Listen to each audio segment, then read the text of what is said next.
Bienvenue sur le podcast de Naturisme TV. Vous découvrirez au fil des épisodes des histoires, des réflexions et des regards croisés sur le naturisme et son art de vivre.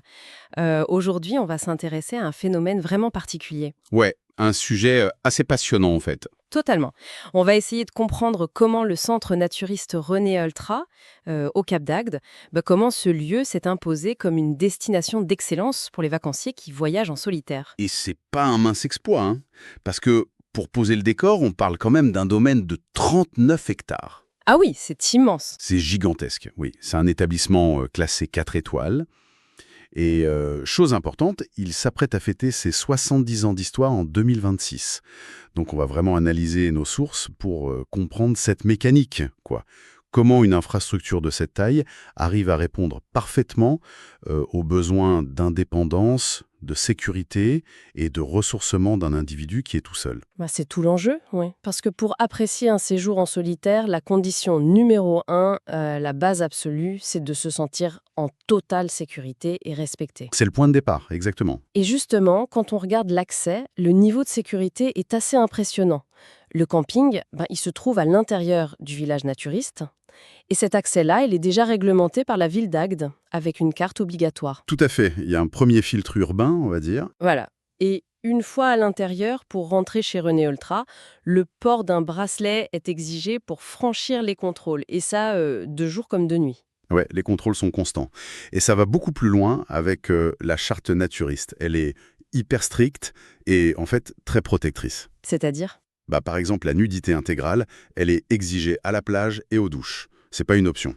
Et c'est fortement recommandé par tout ailleurs, par simple respect. D'accord. Et surtout, tout comportement qui serait lié à de l'exhibitionnisme ou contraire aux bonnes mœurs, c'est formellement interdit. Il n'y a pas de négociation possible, c'est une exclusion immédiate dès la deuxième infraction.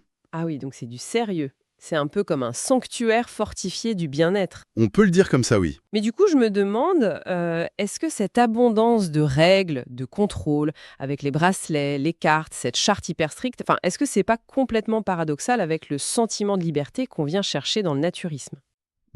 Ce qui est fascinant ici, c'est que ce cadre très strict, c'est précisément ce qui garantit la tranquillité d'esprit. Ah, tu veux dire que ça enlève un poids ? Exactement. Ça garantit une liberté totale derrière. C'est un aspect qui est particulièrement rassurant et libérateur pour une personne qui voyage seule. Quand l'institution gère la sécurité de manière aussi ferme, l'individu n'a plus à être sur le qui-vive. Ouais, je vois. On baisse la garde parce que le cadre nous protège, en fait. C'est tout à fait ça. Au quotidien. Alors, l'offre d'hébergement est hyper vaste. Et ce qui est intéressant pour notre sujet, c'est qu'elle inclut explicitement des locations conçues pour 1 à 2 personnes. Donc on n'est pas obligé de prendre un truc énorme. Non, voilà, on trouve des emplacements nus pour des petites tentes, pour des caravanes, mais aussi des petits chalets, des mobil-homes, et même les luxueux cottages du quartier Pearl, pour ceux qui veulent plus de confort. C'est super varié. Et pour le quotidien, pour manger, faire ses courses. Parce que ressortir du centre, ça casse un peu la magie de la bulle, non ? Mais justement, l'idée, c'est de ne jamais avoir à quitter le centre. Le site regorge de commerce, il y a une vraie autonomie au quotidien. Ah oui, j'ai vu dans nos sources qu'il y avait l'épicerie Mon Comptoir Naturiste, par exemple. Ouais, et si t'as une envie de fruits de mer, t'as Coquillage Direct Producteur juste à l'entrée. Ah, génial. Et il y a aussi Délices du Sud, en plein centre, pour d'autres produits. En fait, c'est vraiment conçu comme une micro-ville autonome, quoi. Le voyageur solo, il peut vivre un autarcie totale s'il le désire sans jamais remettre ses vêtements pour aller dans un supermarché à l'extérieur. C'est exactement le but. On annule ce qu'on appelle la charge mentale de la logistique extérieure.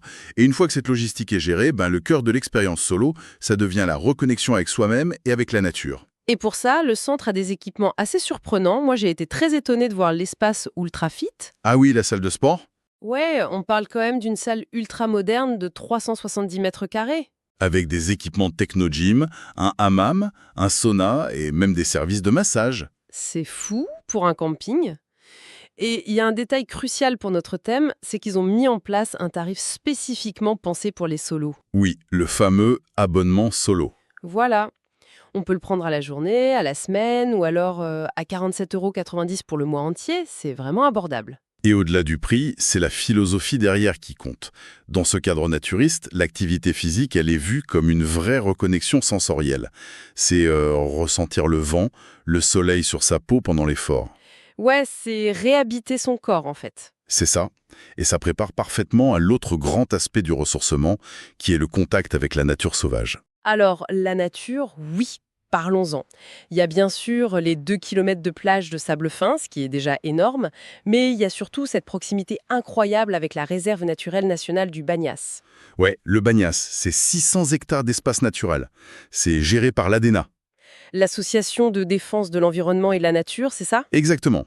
Et attention, l'accès à l'intérieur même de la réserve est réglementé. Oui, pour protéger la biodiversité, j'imagine. Voilà, il y a des anciennes salines, des oiseaux migrateurs, des reptiles, c'est hyper fragile. Mais du coup, le vacancier, il peut quand même en profiter. Bien sûr, le voyageur solo, il peut emprunter les chemins libres qui font tout le tour de la lagune. C'est un espace de contemplation solitaire absolue. Oh, ça doit être magnifique de se promener là seul face à la nature. Et si l'on relie cela à la vue d'ensemble, c'est hyper cohérent. L'engagement écologique du centre ultra, par exemple avec leur potager éco-responsable, le tri des déchets, la protection du nerf, tout ça, ça fait écho à la préservation de la lagune du Bagnas. Ah oui, c'est une continuité en fait. Complètement. Ça crée un environnement naturel pur qui est vraiment idéal pour l'introspection. C'est clair. Mais bon, après avoir passé des heures ou des jours à se ressourcer dans le calme, la personne seule, elle peut aussi ressentir l'envie d'interaction humaine. C'est naturel, oui. L'être humain reste un animal social. Voilà. Donc, comment un établissement né dans les années 50 arrive à gérer cet équilibre délicat entre l'intimité et la vie sociale? En proposant une sociabilité riche, mais qui n'est jamais imposée. Du social à la carte, en quelque sorte? C'est exactement ça. Il y a une multitude de restaurants, t'as le Sun Beach, qui est face à la mer, par exemple. Ouais, il y a aussi le Trocadéro, je l'ai vu dans nos documents. Et le Groc Méditerranée, oui. Il y a aussi la base nautique Paralia, pour ceux qui préfèrent le sport collectif ou nautique. Et pour les soirées sociales? Alors là, c'est très structuré. Il y a des cabarets, des concerts, des DJ sets, et tout ça est super facile à suivre grâce à la technologie. Tout est annoncé sur l'application Cool & Camp. Ah oui, l'application. Donc la personne seule, elle peut depuis son chalet, sur son téléphone, décider si elle a envie de voir du monde ce soir ou pas? Exactement, elle contrôle totalement son rythme social. Et c'est là que ça devient vraiment intéressant. Cette vision d'un village complet capable de gérer autant de nuances, elle vient de loin. Elle vient de René et Paul Oltra. Les fondateurs, oui. En 1956, ces deux frères, qui étaient viticulteurs, ils ont pris une décision radicale. Ils ont arraché leurs vignes. C'est un pari fou pour l'époque. Arracher son outil de travail pour y planter des peupliers et créer un centre naturiste. C'est incroyable. Et donc en 2026, l'établissement célèbre ses 70 ans. Ce qui est une sacrée longévité. Et cela soulève une question importante. Comment ces valeurs naturistes ont perduré dans le temps? Tu veux dire le respect de soi, des autres, de la nature? Voilà. C'est cet ADN-là qui a permis au centre de passer d'un simple terrain où l'on plantait des tentes, au milieu des peupliers, à un véritable modèle d'hospitalité 4 étoiles en 70 ans. Oui, parce qu'ils n'ont jamais perdu de vue l'humain au centre de l'expérience, malgré la montée en gamme des infrastructures. Exactement. Le luxe des équipements ne remplace pas la philosophie, il s'appuie dessus. Alors, qu'est-ce que tout cela signifie? Eh bien, je dirais que le véritable luxe de l'expérience solo à René Oltra en 2026, ce n'est peut-être pas la salle de sport high-tech ou la plage immense de 2 kilomètres. Non, c'est plus profond que ça. C'est la maîtrise parfaite de la distance sociale. C'est un savoir-faire acquis en 70 ans. Cette possibilité incroyable de passer d'une solitude absolue face à la nature sauvage du Bagnas à une immersion totale dans une communauté vibrante. Et respectueuse. Oui, vibrante et respectueuse. Le tout sans jamais avoir à enfiler un vêtement. C'est vraiment la définition de la liberté, au fond. Tout à fait. Merci à tous ceux qui ont partagé cette exploration avec nous aujourd'hui. N'hésitez pas à vous abonner à la chaîne et à suivre nos prochains épisodes pour continuer à explorer l'art de vivre naturiste avec Naturisme TV. À très vite.